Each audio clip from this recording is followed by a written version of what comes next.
In my professional life and in many people's professional lives, it's very hard to split your personal and professional lives these days. It's all rolled into one big blend. I've been really privileged to have a wonderful life in sport, but also a wonderful life giving back to sport. And I think that there's a give and get in everything that we do.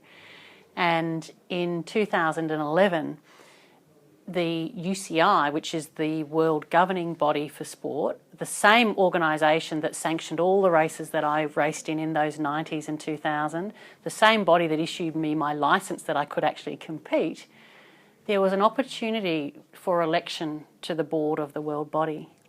And I threw my hat in the ring because there's a lot of work that needed to be done. There were issues with anti-doping, there were issues with ethics, there were issues with representation, gender representation, and sport at a governance level was going through the start of a major suite of changes around the world. I was elected to the board of the UCI. Not only was I elected, and that's obviously a personal pride, but those around me who supported me, but importantly, I was also the first ever female to be elected to the board of the UCI in, at that stage, 112 years. So it wasn't just a position of responsibility of being at the table, overseeing and making decisions for the betterment of the sport around the world. It was actually the first time a female had ever been in that room in a decision-making position of power and influence. So that's a lot for one set of shoulders. However, after that very first meeting, where it was me and 15 blokes of all different cultures and nationalities, I recognised that instead of considering this as a challenge and a fight, that we all had an opportunity. I had as much to learn and gain as my colleagues did around the world. They are all there because they want the betterment of the sport and pastime of cycling. No different to me. But their journey there was very different to mine. And so what that meant was there was an opportunity as the only person who understood what this sport is like for a female to step forward and to be proud of that and to bring the constituents around the world with me in that journey. So that took the weight off the shoulders and gradually started the opportunity of the education process around the world, how we could have much more inclusive discussions, how when we considered what do these rules look like, or how do we address prize money, or how do we consider that from a whole of population and a whole of community, not just the men's community, because they didn't have any other measure until then. And lo and behold, very, very quickly, we were changing the regulations, we were improving conditions in the racing environment, which was the easiest way to start because they were the things that were quite tangible. We then set up a women's commission, not just of women, but where the whole focus was, how do we level the playing field?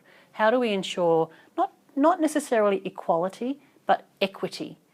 That we ensure that the system provides as much as it needs to help women be on the same playing field as it currently does for men. I also did that work from a global advocacy commission perspective. How do we ensure that all parts of the world can grow cycling and that cycling can be beneficial? So as those who are watching and listening can see, it's all about how do we level the playing field no matter what that level of diversity is. We now have a women's commission. Geelong now hosts the Cadell Evans Great Ocean Road Race, the women's event, and in January 2020, that event will be the first ever global event of the new Global Women's World Tour. It's the highest pedestal, and right here in Geelong, Geelong will be broadcast around the world. So it just goes to show that everything you do, whether you fly the coop, whether you're away, you can all bring it back home and everyone can benefit. My current executive role, whilst I'm on the board of the UCI, is as the CEO of a new statutory authority called Respect Victoria. And it's part of bringing all of those aspects of your life together, spending a lot of time overseas around the world, focusing on global issues. Now as a mother of teenagers, coming back home, living just up the road in Melbourne, It was how can we bring all of that and start to benefit the society and the community that we were brought up in and that has given us so much. Respect Victoria's role is to prevent family violence in all its forms and violence against women, an endemic issue worldwide and indeed here in Victoria. Violence against women and indeed other forms of family violence, whether the victims be LGBTI people, older people, people with disabilities, people with non-English speaking backgrounds. The themes are all there. There is an inequity in society, discrimination, marginalisation and inequality. And those elements are drivers of violence against people, those hierarchical elements. So Respect Victoria's role is about removing the inequality and addressing those cultural and systemic factors that drive inequality.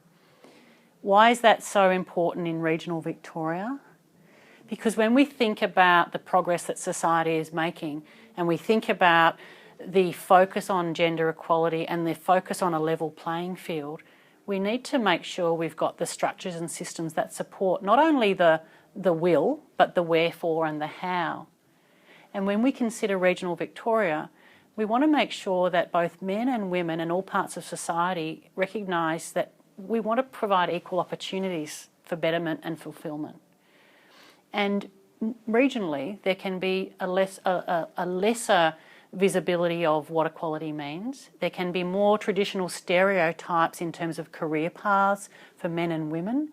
There can be more traditional stereotypes in terms of education expectations. And so in regional Victoria, whether it be Gippsland or Geelong or southeast Victoria or southwest Victoria or up towards Mildura, we want to ensure that we're creating the appetite that opportunity is for everyone, connecting to education, connecting to courses, connecting to workplaces, and connecting to the sense of opportunity that we recognise is available for everybody.